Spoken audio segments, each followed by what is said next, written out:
दुनिया का इतिहास जितना विस्तृत और व्यापक है, उससे कहीं ज़्यादा रोमांचक और रहस्यपूर्ण भी है। एक ऐसा ही रोमांचक और रहस्यपूर्ण स्ट्रक्चर है गीज़ा के पिरामिड, जिनका निर्माण आज से 4500 वर्ष पूर्व करवाया गया। जब भी हमें अपनी आधुनिक तकनीक पर घमंड हो, तो हमें वक्त में एक बार पीछे मुड़कर गीज़ा के पिरामिड को जरूर देखना चाहिए। क्या हमने आधुनिक टेक्नोलॉजी से ऐसा कुछ बनाया है जो बिना किसी मेंटेनेंस के गीज़ा के पिरामिडों की तरह 4500 वर्षों तक वक्त की मार झेल सके? उस जमाने में जब ना ट्रक, ना बुलडोजर, ना क्रेन और ना ही किसी प्रकार की अन्य कोई मशीनरी थी, इसके बावजूद इतनी विशाल संरचनाओं को बनाना आज भी सबको हैरान करता है। The great pyramid of Giza की ऊंचाई 146.6 मीटर है। इतनी ऊंचाई तक 2 टन से लेकर 30 टन के पत्थरों को कैसे ऊपर तक पहुंचाया गया, यह बात आज भी वैज्ञानिकों को रह रहकर परेशान करती है। The great pyramid of Giza का कुल वजन 60 लाख टन है, जो विश्व की सबसे ऊंची इमारत बुर्ज खलीफा से 12 गुना भारी है। हजारों साल से खड़े गीज़ा के पिरामिडों ने न जाने कितने भूकंप, तूफान और बरसात झेले हैं, लेकिन फिर भी जस के तस खड़े हैं। दुनिया में और कोई ऐसी इमारत नहीं जो आज तक अपने आप को सरवाइव कर पाई हो। मिस्र के गीज़ा शहर में 3 पिरामिड हैं।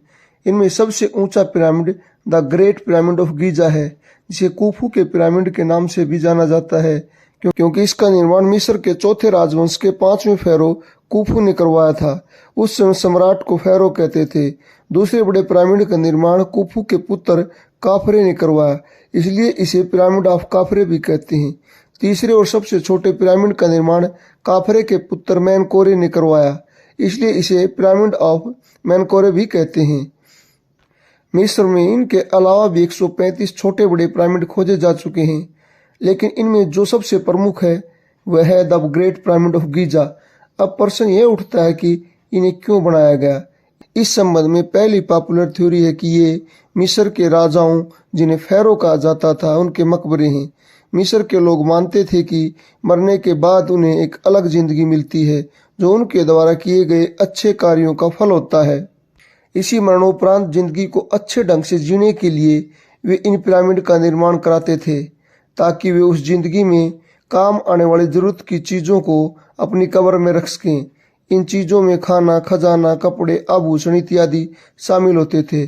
फेरो के मरने के बाद उनके शरीर को मम्मीकृत किया जाता था और लकड़ी या पत्थर के ताबूत में बंद करके दफना दिया जाता था। अब प्रश्न यह उठता है कि इस बात का कैसे पता चला कि ये पिरामिड मकबरे ही हैं। इसका आंसर है, इस जैसे और भी पिरामिड मिले हैं जिनमें दीवारों और ताबूत पर लेख लिखे हैं, जिनसे पता चलता है कि इनका प्रयोग इन्हीं कार्यों के लिए किया जाता था। हालांकि जब archaeologist the great pyramid of Giza के अंदर गए तो उन्होंने इसके अंदर खाली ताबूत और कुछ औजारों के अलावा कुछ नहीं मिला।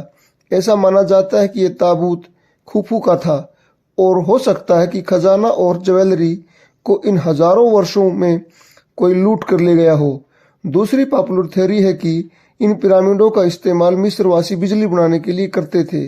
इस थ्योरी के मानने वालों का कहना है कि प्राचीन मिस्र के लोग टेक्नोलॉजी में काफी एडवांस थे और उन्होंने इन पिरामिडों से बिजली बनाने में महारत हासिल की थी।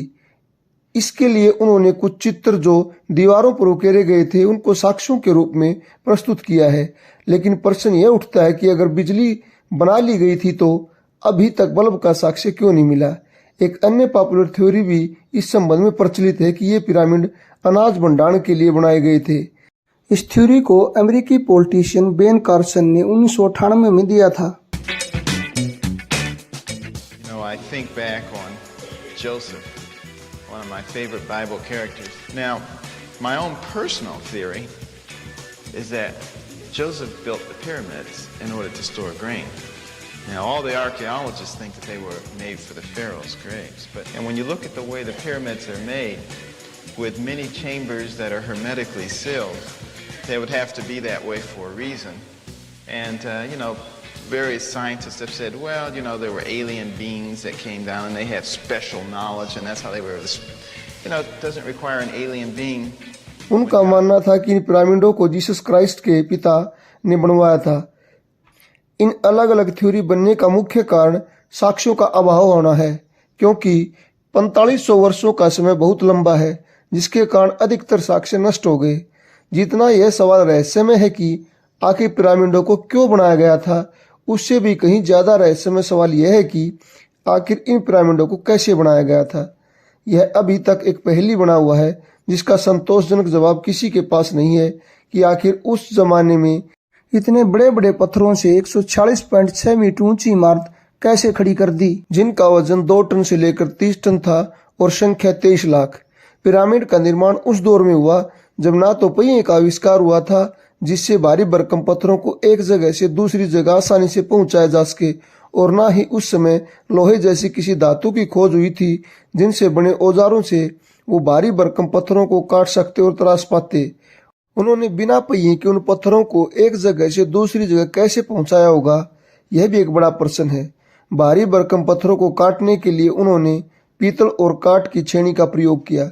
उन्होंने पत्थरों में ऐसी जगह तलाश की जहां लकड़ी की छेनी को ठोका जा सके। फिर हथौड़े की सहायता से छेनी को उस जगह पर ठोका जाता और फिर उस पर पानी डाल दिया जाता, जिसके कारण लकड़ी फूलकर मोटी हो जाती और पत्थरों को चट्टानों से अलग कर पाते।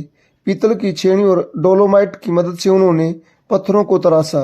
उन्होंने बिना पहिए के उन पत्थरों को एक जगह से दूसरी जगह कैसे पहुंचाया होगा, यह एक यक्ष प्रश्न है।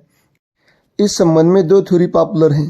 पहली थ्योरी वालों का मानना है कि भारी भरकम पत्थरों को पहाड़ों से काटकर लकड़ियों और रस्सियों की सहायता से खींच कर लाया गया। घर्षण को कम करने के लिए मिट्टी पर पानी डाला गया ताकि इन भारी भरकम पत्थरों को आसानी से खींचा जा सके। फिर मिट्टी, ईंट और रेत से बने एक ढलान और उसे घेरने वाले एक रैंप का इस्तेमाल किया गया था, जिसकी ऊंचाई पिरामिड की लंबाई और ऊंचाई के साथ बढ़ती रहती थी। पत्थर के ब्लॉकों को सलेज और रोलर की मदद से रैंप पर चढ़ाया गया। लेकिन आपको जानकर हैरानी होगी कि गीजा की पिरामिड के लिए पत्थर 800 किलोमीटर दूर दक्षिण मिस्र के आसवान से लाए गए। ऐसा माना जाता है कि गीजा के महान पिरामिड को बनने में 20 से 25 वर्ष का समय लगा और इस पिरामिड के निर्माण में 23 लाख पत्थरों का प्रयोग हुआ। इस प्रकार तो एक पत्थर को काटने, लाने और पिरामिड के ऊपर तक ले जाने में कुल 2.5 मिनट का समय मिला। दूसरी पॉपुलर थ्योरी के अनुसार पत्थरों को काटकर उनके साथ लकड़ी के बड़े बड़े टुकड़ों को बांधा गया और आर्किमिडीज के सिद्धांत का प्रयोग करते हुए पत्थरों को नील नदी में तैरा कर पिरामिड वाले स्थान तक लाया गया।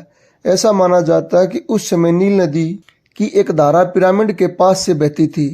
वहां से पिरामिड तक पहुंचने के लिए एक नहर खोदी गई, जिसकी सहायता से पत्थरों को पिरामिड तक पहुंचाया गया। वहां लीवर का प्रयोग करके पानी की सहायता से पत्थरों को पिरामिड के ऊपर तक पहुंचाया गया। पिरामिड के बेस बनाने में केवल पत्थरों का प्रयोग किया गया। जैसे जैसे निर्माण ऊपर की तरफ गया तो ऊपर के हिस्से को मजबूती देने के लिए गारा और मोटारों का प्रयोग हुआ, लेकिन वैज्ञानिक आज तक वैसा गारा बनाने में सफल नहीं हुए हैं। पिरामिड के बाहरी हिस्से पर चिकने सफेद चूने के पत्थरों को चढ़ाया गया ताकि पिरामिड के अंदर के तापमान को कम रखा जा सके, लेकिन समय की मार से यह ऊपरी परत अब लगभग समाप्त हो गई है। केवल काफरे के पिरामिड के शीर्ष पर ही यह परत बची है। गीजा का ग्रेट पिरामिड इंजीनियरिंग का एक अद्भुत नमूना है।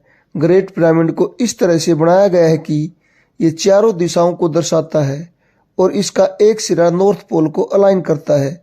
हालांकि इसमें थोड़ा सा एरर है, लेकिन वो भी 4500 वर्षों में पृथ्वी की टेक्टोनिक प्लेट की मूवमेंट की वजह से है। 21 जून को पृथ्वी का सबसे बड़ा दिन होता है। उस दिन यह सूर्य ग्रेट पिरामिड ऑफ गीजा के पीछे अस्त होता दिखाई देता है। इसकी झुकी हुई दीवारें जमीन से 52 डिग्री का एंगल बनाती हैं।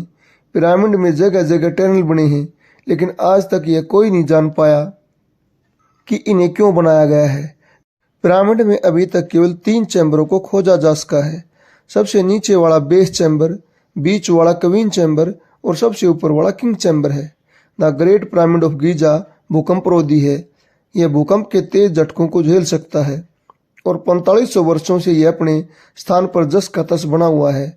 यह पिरामिड पृथ्वी के सेंटर पर बना है। यह बात आज भी पहली बनी हुई कि उन्होंने उस समय यह कैसे जाना कि पृथ्वी का सेंटर यही है, और न जाने कितने रहस्य हैं जिन्हें अभी जानना बाकी है। धन्यवाद।